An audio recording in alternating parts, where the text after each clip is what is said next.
Hello, welcome back to Cracking the Cryptic, and have a very good Friday. Tomorrow, Simon and myself, as Simon has mentioned in his crossword video today, will be going along to the Times building to have a go at the Times Crossword Championship 2025. And we'll see how that goes. Simon has pointed out how incredibly quick Chloe Hutton can be.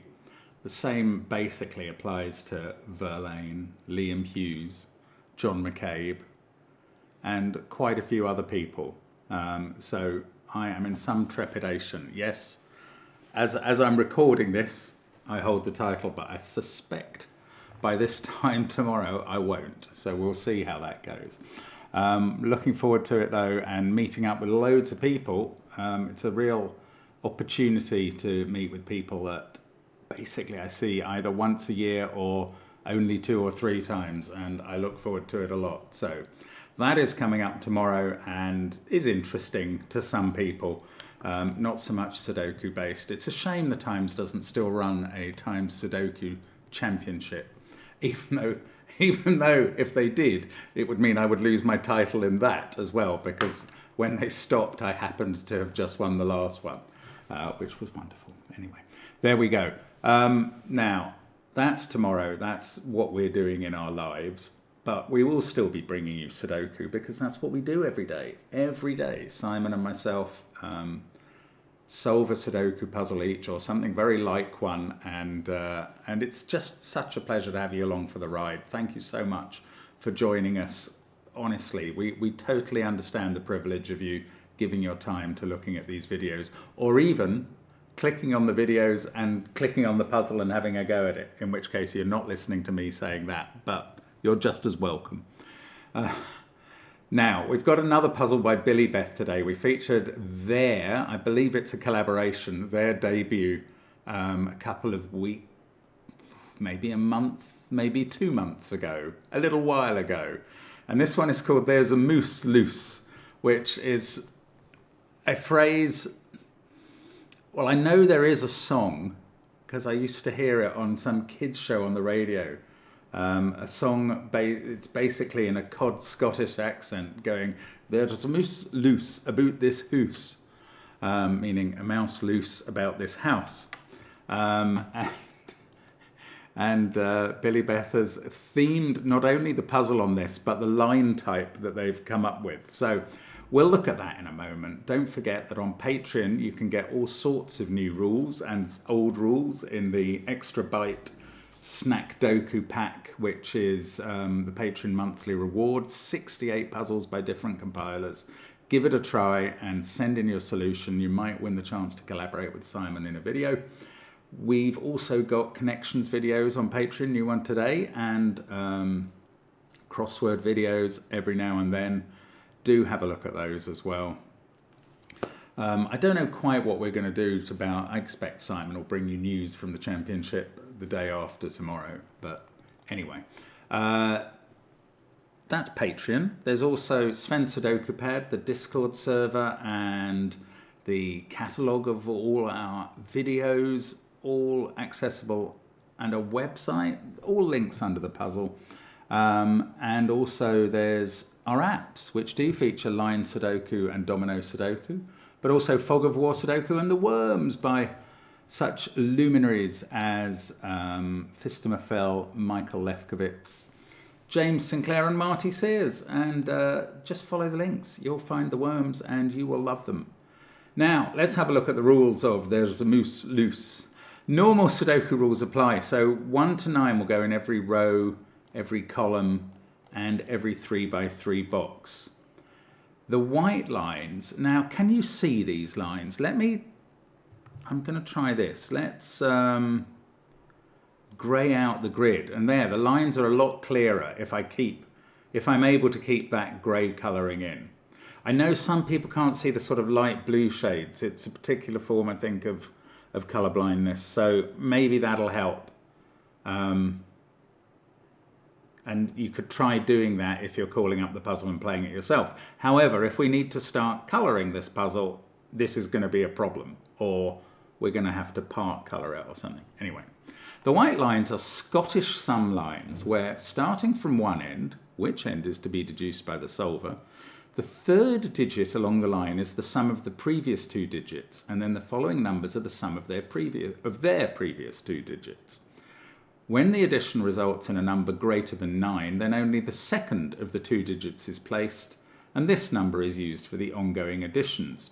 So that is basically a Fibonacci line, mod 10. Now, Billy Beth did say in the email that somebody else may have come up with this rule independently, and we've certainly solved puzzles with Fibonacci sequences on before, and I think probably with units, digits used.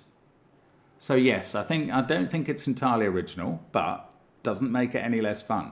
Now, black dots separate digits in a ratio of 1 to 2, so one is double the other. White dots separate digits with a difference of 1. And it then says, hint, there are 6 secrets of Scottish sum lines. One of them will help you solve the puzzle in 10 minutes. If you dinna ken it, you may take a wee bit longer. That's what it says. So, I mean, that had to be read in my version of a Scottish accent, probably the cod Scottish accent from that song. I'm actually not sure if it started as a song. It may just have started as a phrase that was supposedly typical of the things Scots people said, or to get you a chance to speak in a Scottish accent. As well as there's a moose loose about this hoose, I do remember a phrase about a braw bricht moonlicht nicht the nicht. I don't know, maybe they were from music hall routines or something, I don't know. Anyway, we've understood the rules. It's a sort of Fibonacci line. All the white lines are Fibonacci lines. Some of them are very short here. Let's hope we can understand the puzzle. Give it a try. And what did it say? It said you'll solve it in 10 minutes if you know the secret. I don't think I know the secret, so let's see if we can work it out. You can give it a try on the link under the video. Let's get cracking. Oh, I lose the, sorry, by hitting that, I lost the colouring. Let's put it back. There we go. Okay, so what have we got? We've got a long line. I think this is representing a picture of a mouse, isn't it? I hadn't even seen that until we grade it. I think its eyes are looking to the northeast or something. That's okay, excellent. Maybe I had to turn the puzzle around to make it look more like a mouse to me. I don't know. Anyway. Right, I think we have to think about what's in a line. I mean, we're never going to come up with 6 secrets. We may find 1 or 2. I don't know what it means that there could be 6 secrets of Scottish sum lines. So I'm just going to aid memoir down the left. If we started with 1, 2, then we'd have 3, 5, 8. Very Fibonacci so far. Then we'd have another 3.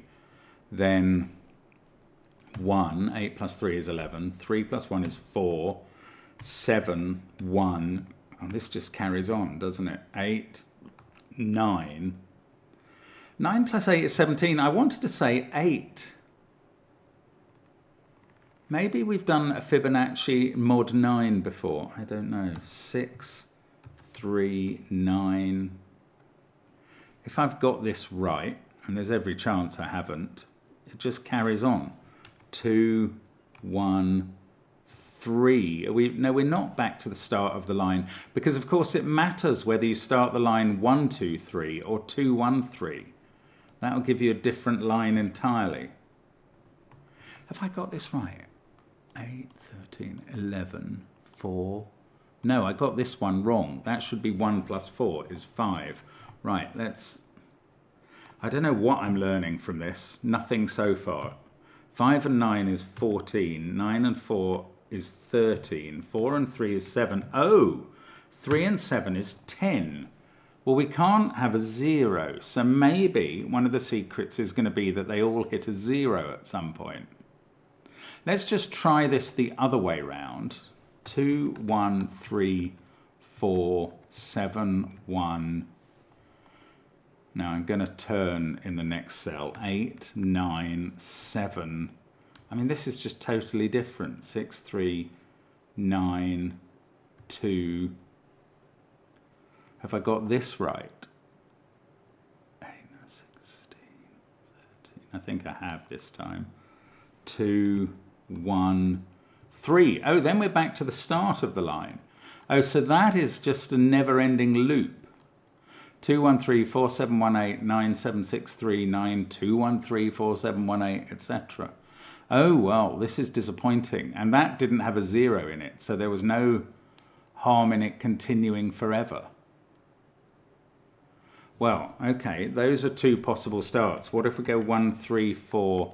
I'm really just trying to learn things here. I'm not trying to solve the puzzle at the moment because I don't really see how I could do that without knowing something about these lines. 1, 3, 4, 7, 1, 8, 9, 7. Oh, so I've also, right, when I got to 1, 3, 4, it was recursive again.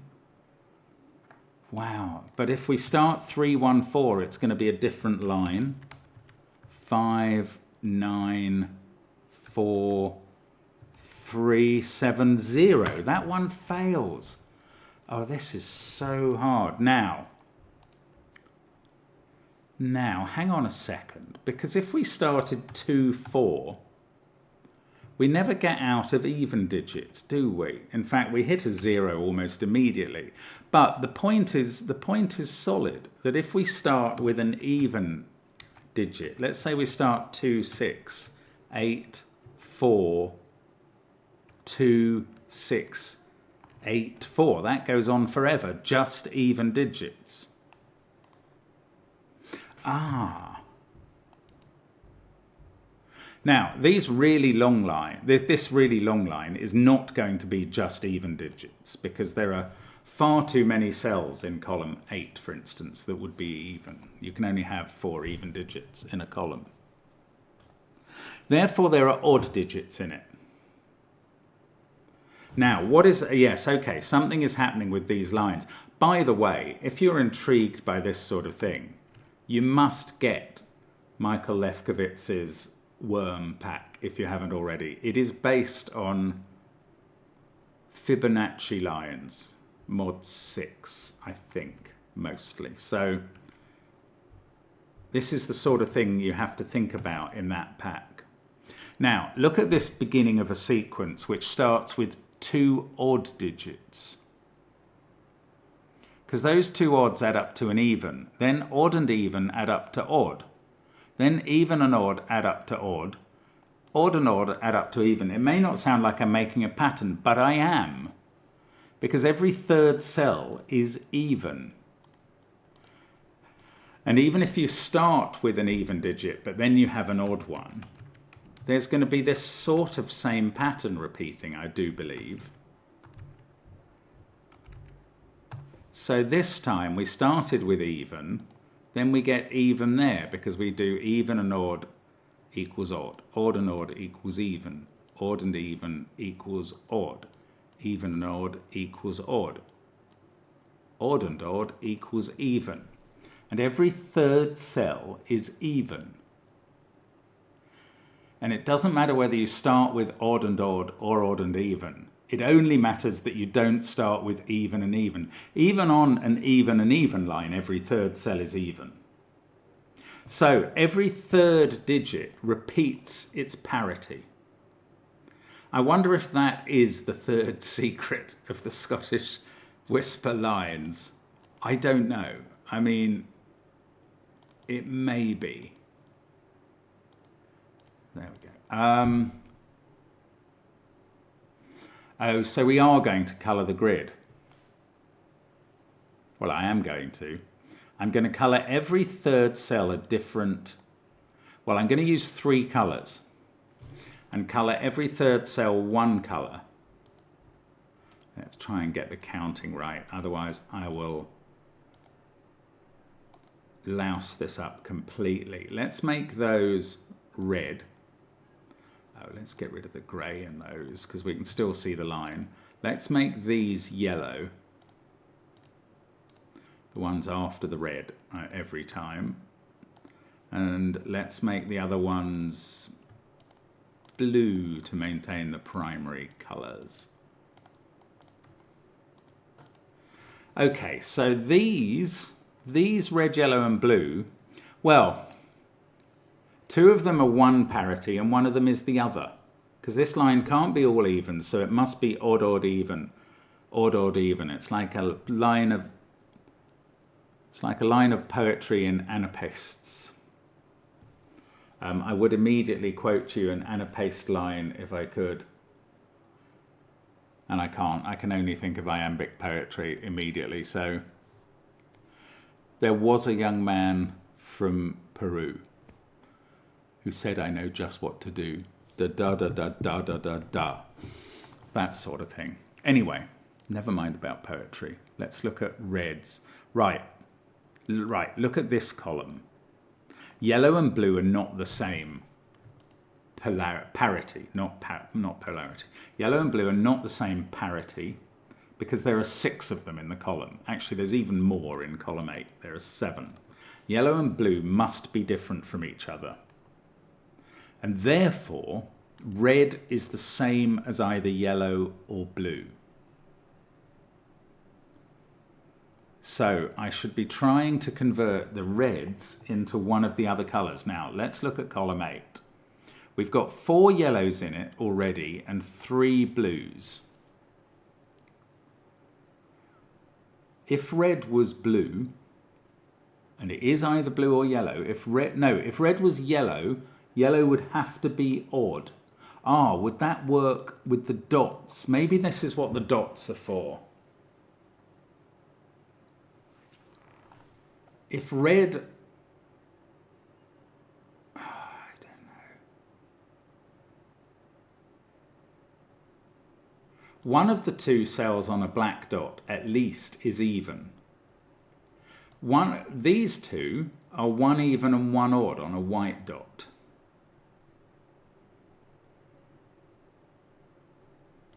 There's something going on here, isn't there? We must be able to do this somehow. Well, I'm 10 minutes in. I have not done it the quick way, but I think I'm on to the facts here. If red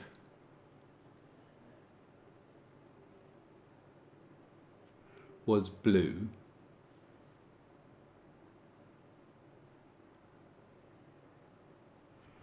this cell would be odd. Yeah, these 2 would be the same. No, they could both be odd. No, okay, that wasn't right. 4 yellows in the column. If yellow is even, blue and red are both odd. And that's fine. These can both be odd and that one be even. Okay, so that's possibly correct. That's a shame. And what was I saying? I was saying if yellow was even, then red and... No, I should do it the other way. I should come at it from a different angle. I should say if red was the same as yellow...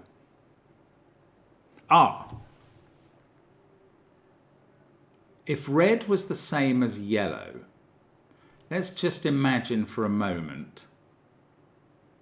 If red is the same as yellow, they're both different from blue then, because blue has to be different from yellow. So if red is the same as yellow, they're all odd, red and yellow, because there are 5 of them in this column. So if red is the same as yellow, this cell is odd. On a black dot, that is 1 or 3. This one is 2 or 6.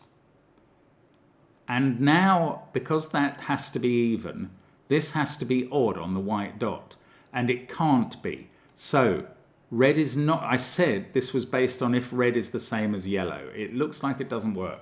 Let me just check that. If red is the same as yellow, because of this column and 5 digits appearing in it, they would both be odd. And then we'd have odd here, even here, and we couldn't have blue be even, which it would have to be. So, bingo. Red is not the same as yellow. Red is the same as blue, and I'm going to turn them blue. And I don't know which parity they are, because I've only got 4 blues in this column, 4 blues in this column, 4 blues in this column, and blue could still be even. If blue was even, that digit would be odd. In fact, if blue was even, this digit has to be different from blue because it's on a white dot. So that is yellow, whatever yellow means. Oh, but of course, I'm sorry. Let's go back to the original Fibonacci line. We knew it went odd, odd, even, odd, odd, even, and paste. So yellow is the even because it appears less often on the line. So I want yellow to be blue for my normal color scheme. So I'm going to turn blue into orange for odd, yellow into blue for even, and here we go. Now we're probably going to be able to populate a lot of the grid by just counting. We've had 4 blues in that column, so that one's orange. What else have we got? We've colored the whole line.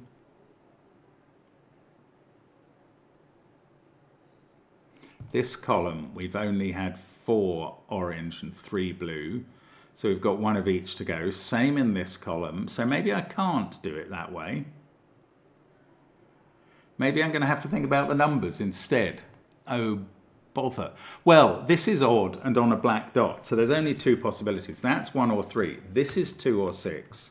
This is 1, 3, 5 or 7. Now, by the Fibonacci rule connecting these cells, well, we don't know whether we're going south and then from the south, north and then west, or from the west we're going east and then south. We don't know which way we're going.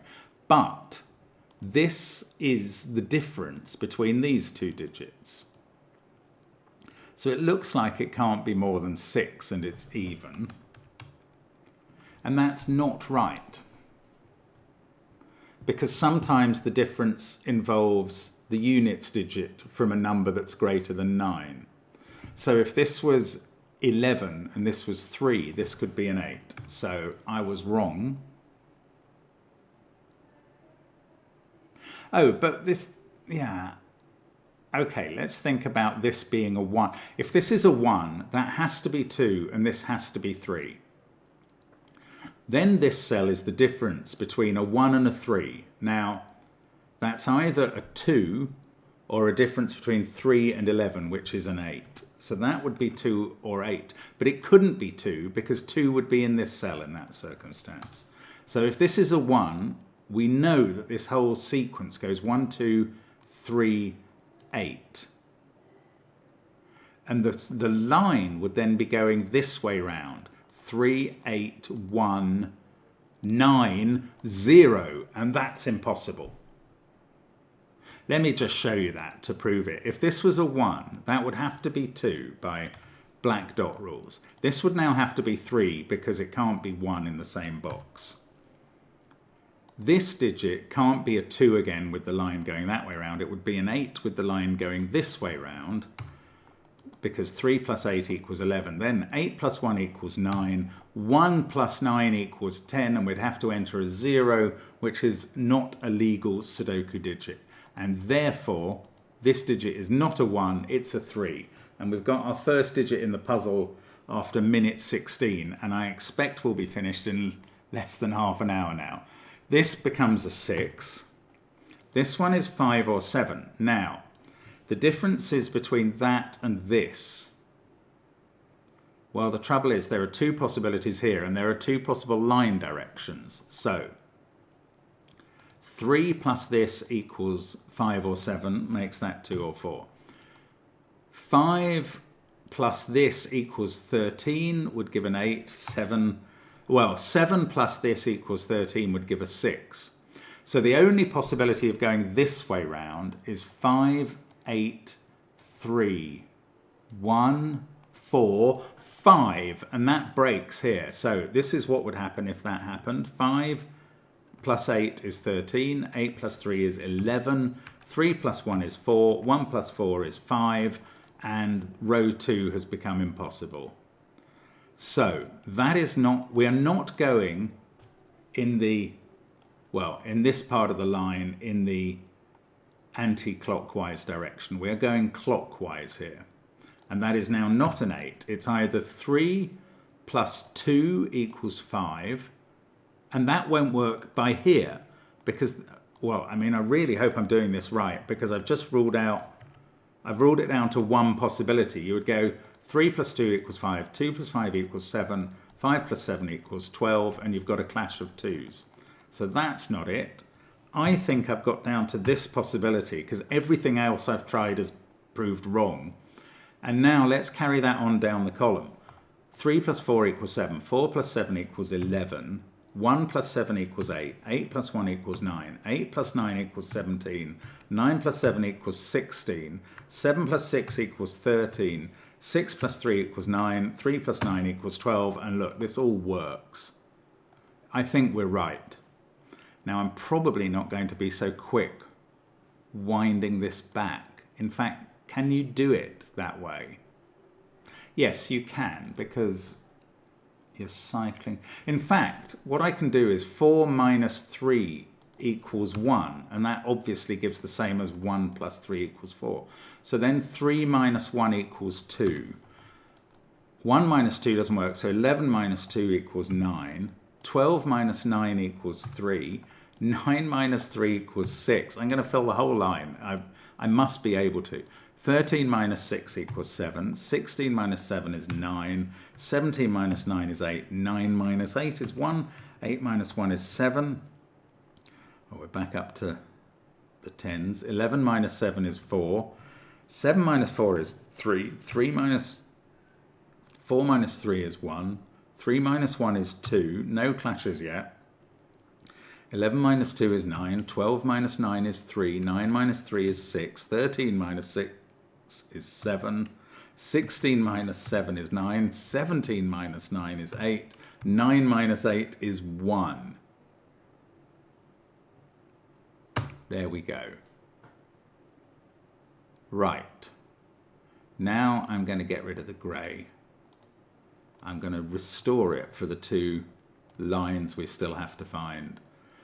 But now I can do some Sudoku, like whacking a 5 into column, whatever that is, column 8.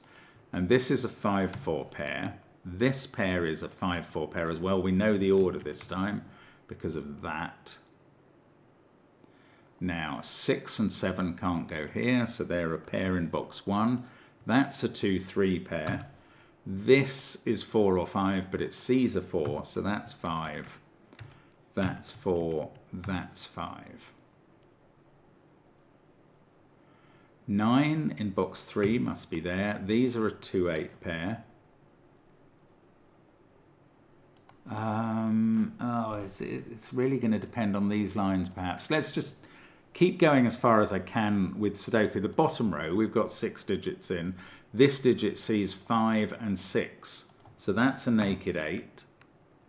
This one sees the 6-7 pair that we've put in the column, so that's 5, that's 6.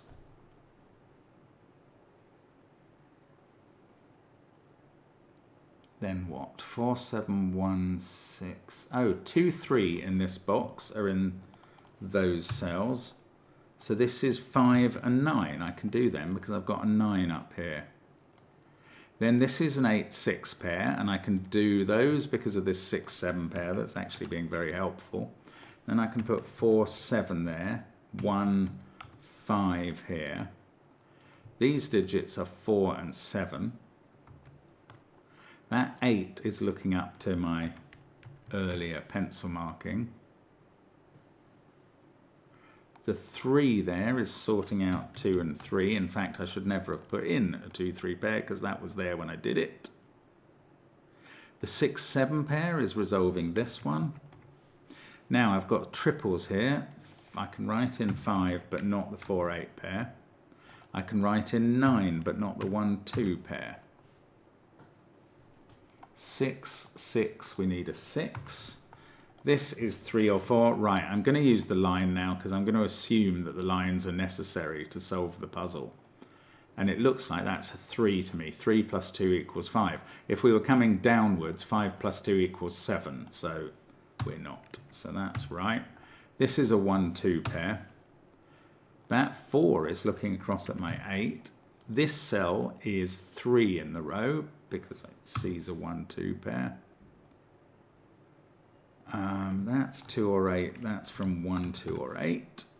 In this row we've got 1, 2 and 4 to place. In this row it's 5, 6, 7. Oh, this digit is naked. It sees 1, 2, 3, 4, 8, 9 in the row and 5, 7 in the column. So that's a 6. That sorts out 7 and 6 up there. This digit becomes a 5, which doesn't seem to resolve anything below it, nor did that 6. What's up here? 8 and 7. That 8 takes 8 out of that cell. Now we've got a 1, 2 pair here. And that's 4 and that's 8. 2 and 3 are done. Oh, I see. And we're going to need this line to resolve the last deadly pattern. Oh, sorry, I shouldn't do that when you can't see this line clearly. I mean, they really are quite hidden in this background, but 3 plus 1 equals 4, whereas it would take 4 plus 9 to equal 3. So that's going to unwind this deadly pattern of 1s and 2s by putting a 1 in this cell, and that's going to finish us. And that's very neat. We have found the moose loose in the hoose. I'm not going to pretend I know what the other 5 secrets of Scottish sum lines are.